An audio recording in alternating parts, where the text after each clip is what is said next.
Iba't ibang klase ng member sa thesis. So, ayun guys. Sana clear na sa inyo yung bawat parts ninyo Meron ba kayong tanong or any suggestions? Ako, leader. Suggestion ko lang, what if magsama-sama tayong gumawa? 'Di ba? 'Di ba? Kasi 'di ba para mas mabilis natin siyang matatapos, smooth lang ganon. And 'di ba mas nakakasipag 'yun? So, saan tayo? Anong oras? Guys, ganito kina Angela tayo gagawa. 8 yung hintayin natin sa 7-Eleven, then 9 a.m. naman yung start. O maayos na usapan niya na, makiko-operate tayo. So excited! See you guys! Kaya natin to, laban lang. Nasa na kaya yun? 8:55 na wala pa? Kala ko ba 9 yung start? Oo nga, siya pa naman nag-set up nito. Leader, may tanong lang sana ako. Ano ba yung mga parts namin sa research para naman at least maumpisahan na namin yung revision? Actually, tapos ko na lahat. Wait na lang natin i-approve. Hala, paano kami? Ano pang gagawin namin? Kung tinapos mo na pala lahat. Okay lang yun. Carry ko naman. Tsaka iniisip ko kasi baka busy din kayo, so ayoko naman dagdag yung gawain nyo. So, carry, okay lang. Mm.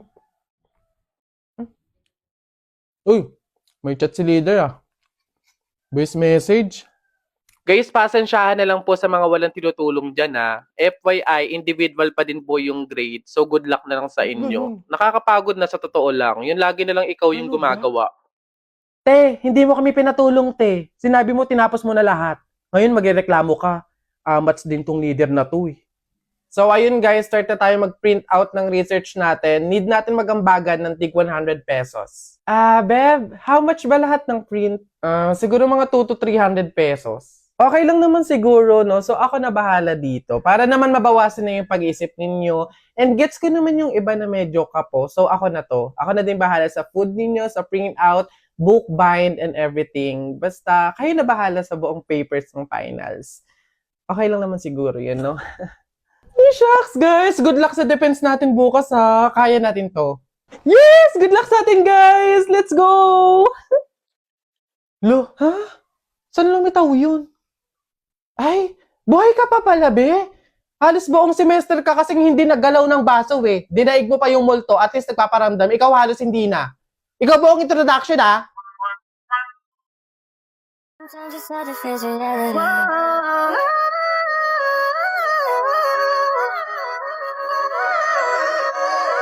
Don't get lost cause I'm waiting. Summer feelings are waiting, boy. You and me is more than 100 miles. You and me is more than the grace. Look, you asked me to join you, okay? Naglayas tayo. Now you don't even know where we're going? Will you just let me think for a minute, okay? Nauubusan na tayo ng gasolina. Kanina ka pa drive na drive. Will you just shut up and let me think for a minute? Bakit mo ba ako niyayang maglayas? Look, this is the first time I'm going to do this, okay? How do you expect me to... Ikaw ang lalaki. You're supposed to know what to do. Well, I don't know what to do! Oh, what's wrong with you? I feel so stupid. This is all so stupid. This is not only stupid. This is wrong. Where are we going? I'm taking you home. What? I'm taking you home. Get in the car.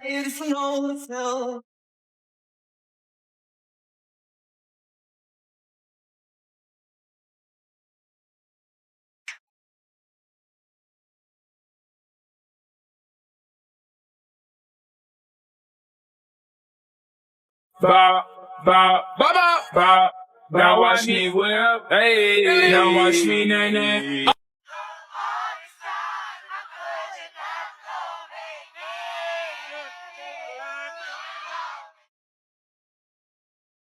Oh, pwede pa hipilang ka, di lang ka pasapon. Cutie kay na bay, mura siya og Pikachu. Bago lang nakita, sige nag-miss you. Cutie kay na bay.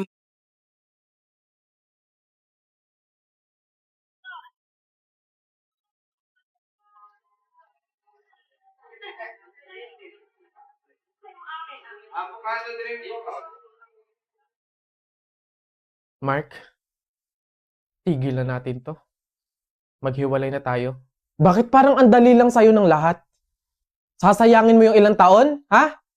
Ganun na lang yung sa'yo, ha, Jane? Oo, Mark. Oo. Ano bang nagawa ko? Hindi mo alam? Mark, ang hirap mong dalhin.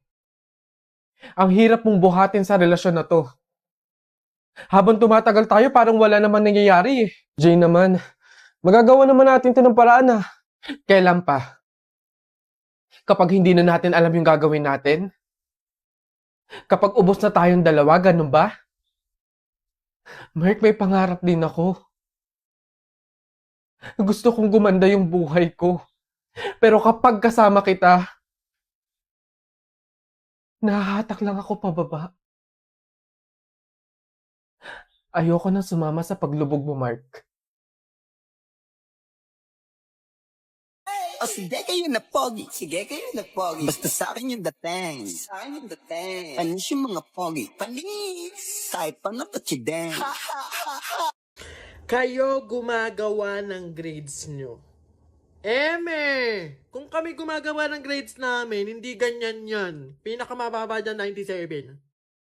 Hindi ko alam kung na-scam ba ako o nakatulong ako. Howdy mga human beings! So itong video na to is awareness to sa mga kagaya ko na content creator. Merong nag-reach out sa akin, nag-send siya sa akin ng business proposal, portfolio niya. Siya daw ay independent director / writer. So para paikliin natin yung kwento, ang mangyayari is magkakaroon ako ng team. Partnership, parang ganon. Kasi siya yung magiging scriptwriter ko, tapos na-recommend niya yung pinsan niya, which is magiging editor ko naman. So ayun, sa kagustuhan kong magkaroon ng team, di ba? Ang sarap sa feeling na parang ako yung content creator, meron akong scriptwriter, meron din akong editor. So ang mangyayari, magsushoot lang ako na magsushoot. Then ayun, sabay na nating nagkasundo na sa rate per week na script na isi-send, 2 content per week. Then ayun, sabi ko, kuya, next week tayo mag-start, okay, ng trabaho kasi hindi pa magaling yung ilong ko. Pinaderma ko kasi yung ilong ko, meron akong pinatanggal. So sugat siya ng 2 weeks, kaya sabi ko, hindi pa ako makakapag-shoot. So, aanhin yung pagbigay mo sa akin ng script kung hindi ko din naman agad masushoot kasi nga may sugat pa yung ilong ko. Sabi ko, next week tayo mag-start. Sa mga susunod na araw, chat siya ng chat. Sabi niya, kung pwede daw magkaroon ng retainer fee. Parang ano siya, payment first bago magbigay ng service. Sa unang trabaho namin, for example, ngayong week, babayaran ko muna siya bago niya ako bigyan ng script. Then sa mga susunod na work, wala na. Ang mangyayari na lang, service muna bago ko sila bayaran. Nag-call pa kami, nag-meeting talaga kami through call. Then ayun, excited na ako kasi sabi ko, next week magkakaroon na ako ng Team Ken Koy. Imagine, meron na akong scriptwriter, meron na akong editor, so hindi na ako mahihirapan mag-produce ng mga content. Then ayun nga, nangulit siya ng nangulit, araw-araw, kada linggo. Sabi ko nga, next week, so araw-araw na lang siya nagta-chat, nagte-text. Nag-aalinlangan pa din ako kasi nga syempre, maglalabas ako eh. Kahit pag gaano kamura, kataas yung perang ilalabas mo, still maglalabas ka pa din. Sinasabi na kasi na parang wala na daw siyang savings, wala na siyang funds, namatayan daw siya, kailangan niya ng help. Then ayun, naawa na lang ako, kaya ako sinend muna yung bayad bago niya ako bigyan ng mga content or ng script. Sabi ko, kuya, okay lang kahit wag mo muna akong masendan ng script this week and next week kasi nga hindi pa galing yung ilong ko. Pero dahil grabe naman, halos mag-iisang buwan na hindi na nagparamdam. Chinat ko siya, tinext ko siya, wala na siyang Viber, nawala na siya sa Viber. Then boogs, after mga 1 buwan, wala na. Hindi na siya nagpaparamdam kahit i-chat ko, kahit i-text ko, wala na talaga. Kaya hindi ko alam kung na-scam ba ako o nakatulong ako sa mga problema niya kasi sabi niya hirap na daw siya. Hindi niya daw alam kung masasurvive na yung 1 linggo. Wala naman akong kahit anong galit, no? Sa akin lang, awareness lang sa mga content creator na kagaya ko. Hindi ko sinasabi na kapag may nag-send sa inyo, eto agad yung tinutukoy ko yung nangyari sa akin.